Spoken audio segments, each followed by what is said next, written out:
Yeah. So for children, we don't have any studies on that, but I'd have to say from observation. So if you just observe your own child and their activity pattern, their mood, and their ability to sleep through the night, children should be able to sleep through the night without waking up. So if a child is waking up in the middle of the night, you may want to think, is this a problem with their ability to sleep through the night because of hormonal fluctuations, which link into the digestive process?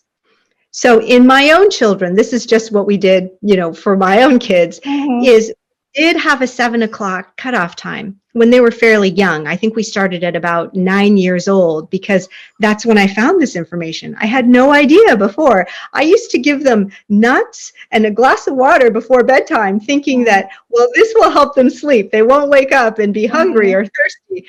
And then it wasn't until I came upon this information and began working with Dr. Panda, where he was helping me establish this research study that we were doing and helping me learn this method.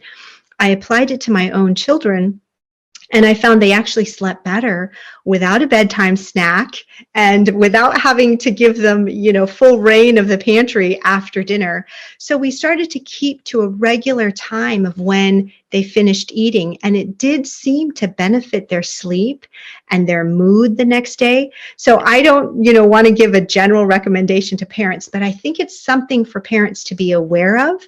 And because they know their children the best, just test it and see. Test it for a few nights and see how your child does. I don't think that 7 o'clock is too strenuous because it's the normal time of when many families would finish dinner anyway. Not to mention, a lot of parents, they give them milk before bed. So right. That's horrific. I mean. Yeah. Well, because if you think about it, right, Cindy, so if we go into the biochemistry of it, melatonin is a sleep hormone, and that's secreted at night. And if your pancreas is still active, that melatonin and insulin can't work together. So you're more likely to have higher blood sugar even through the next morning if you're eating something or drinking something later into the evening, and especially at bedtime.